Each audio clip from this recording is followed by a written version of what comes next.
مکہ معظمہ پہنچ کے عمرہ مکمل کر لیں گے، عمرے کے ارکان مکمل کر لیں گے، حلق کرا لیں گے اور پھر احرام سے باہر آ جائیں گے۔ اور جب احرام سے باہر آ گئے، اب وہ احرام کی پابندی ان پر ختم ہو گئی۔ اس کے بعد جب حج کے ایام شروع ہوں گے تب وہ حج ادا کر لے گا۔ تو اس طرح دونوں کو یہاں بھی ملا رہا ہے، لیکن ملانے کی شکل بالکل الگ ہے۔ پہلے ایک عمل یعنی عمرہ مکمل کر لیا، اس کے بعد دوسرا عمل شروع کیا۔ یہ جو تین قسمیں ہیں، ان تینوں سے متعلق کچھ بنیادی باتیں بھی ہیں جس سے اور فرق کلیئر ہو جائے گا۔ تو میں اب اس طرف آتا ہوں کہ تینوں کے خاص اعمال کیا ہیں۔ نمبر ایک، حج افراد۔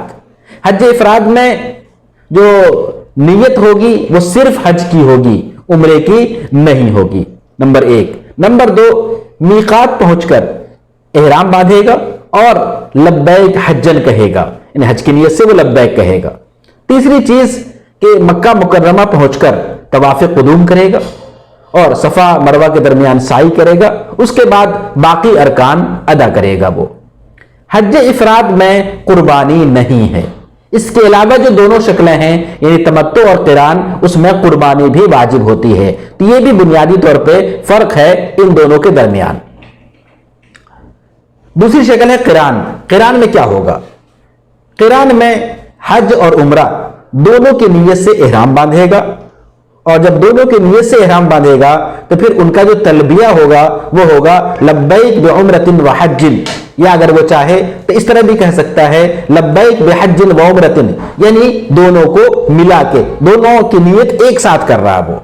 نمبر دو، مکہ مکرمہ پہنچنے کے بعد پہلے عمرے کا طواف ہوگا، پھر وہ سعی کرے گا، اس کے بعد احرام نہیں کھولے گا بلکہ طواف قدوم، سعی اور اس کے بعد حلق بھی نہیں کرے گا ابھی، بلکہ جب 10 ذی الحجہ کو قربانی ہو جائے گی اور اس درمیان جو باقی اعمال ہیں، حج کے باقی ارکان ہیں، وہ ادا ہو جائیں گے، تب جا کے وہ احرام کھولے گا۔ تو سفر شروع ہونے سے لے کے اور قربانی تک ان کو احرام کی حالت میں رہنا ہے۔ یہ قران کی خاص بات ہے۔ چوتھی چیز ہے کہ قران کرنے والے پر بھی قربانی واجب ہوتی ہے۔ اب حج کی تیسری قسم تمتع۔ تمتع کے بارے میں نے عرض کیا کہ یہاں بھی دونوں کیے جاتے ہیں، لیکن ایک ساتھ ملا کے نہیں کیے جاتے بلکہ الگ الگ کیے جاتے ہیں۔ شکل کیا ہوگی اس کی؟ نمبر ایک، میقات سے صرف عمرے کا احرام باندھے گا، یا وہ ہوائی جہاز کا سفر ہے تو جہاں سے وہ سفر شروع کر رہا ہے، جہاں وہ احرام باندھ رہا ہے وہاں پہ صرف عمرے کا احرام باندھے گا، حالانکہ وہ اصلاً تو حج کے لیے جا رہا ہے وہ، لیکن چونکہ دونوں عبادتیں الگ الگ ہیں تو یہاں پہ فرق کرنا ضروری ہے، اور یہ فرق نیت کے ذریعے سے ہی ہوتی ہے۔ تو پہلے وہ عمرے کی نیت سے احرام باندھے گا، اور جب مکہ معظمہ پہنچے گا تو عمرہ کرے گا، عمرہ کے جو ارکان ہیں اس کو ادا کرے گا، اور عمرے کے اختتام پہ جو اس کا آخری رکن ہے وہ ہے بال مڈانا یا کتروانا، حلق یا تقصیر، وہ کرے گا۔ اس کے بعد وہ آزاد ہو جائے گا، یعنی احرام کھول دے گا۔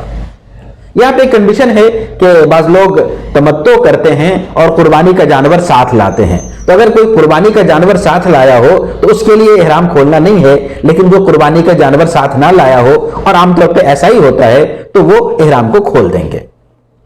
نمبر 3، 8 ذی الحجہ کو دوبارہ تمتع کرنے والا یعنی متمتع دوبارہ حج کا احرام باندھے گا، اور حج کے جو بھی ارکان ہیں اس کو وہ ادا کرے گا، اور پھر جب وہ قربانی تک پہنچ جائے گا 10 ذی الحجہ کو تو قربانی کر کے احرام کو کھول دے گا۔ چوتھی چیز، تمتع کرنے والا جب عمرہ کا طواف شروع کرے گا تو وہ تلبیہ کہنا بند کر دے گا، یہ بھی خاص حکم ہے۔ اور حضرت امام مالک رحمۃ اللہ علیہ یہاں تک فرماتے ہیں کہ جیسے ہی اس کی نظر بیت اللہ شریف پر پڑے گی تب وہ تلبیہ کہنا بند کر دے گا۔ پانچویں چیز تمتع کی کہ تمتع میں بھی قربانی واجب ہوتی ہے۔ اب یہاں پہ ایک سوال ہے کہ افراد میں قربانی نہیں ہے، تمتع اور قران میں قربانی ہے، ایسا کیوں ہے؟ دراصل یہ جو قربانی ہے یہ شکرانے کے طور پہ ہے۔ شکرانہ اس بات کے لیے کہ ایک سفر میں 2 عبادتوں کو انہوں نے جمع کر لیا۔ تمتع کا مطلب ہی ہوتا ہے فائدہ اٹھانا، تو ایک سفر میں حج اور عمرہ دونوں عبادتوں سے گویا وہ مستفید ہوا، اس شکرانے کے طور پہ قربانی واجب ہوتی ہے۔ اور اگر کوئی قربانی نہ ادا کر سکے، قربانی نہ کر سکے تو 10 روزے ہوتے ہیں اور روزے کے بھی کچھ خاص دن متعین ہیں، تو اس کا خیال رکھنا ضروری ہے۔ بہرحال حج کی 3 قسمیں ہیں، مناسک حج کے اعتبار سے 3 طرح گویا حج کے ارکان ادا ہوتے ہیں، یا تو وہ افراد کرے گا، یا قران کرے گا، یا تمتع کرے گا۔ تینوں کی الگ الگ تھوڑی سی تفصیلات ہیں جو ہم نے آپ کے سامنے رکھی۔ امید ہے کہ یہ موضوع واضح ہو گیا ہوگا۔ پھر بھی اگر اس سلسلے میں کچھ پوچھنا ہو تو کامنٹ باکس میں میسج کر سکتے ہیں، انشاءاللہ آپ کے سوال کا جواب دیا جائے گا۔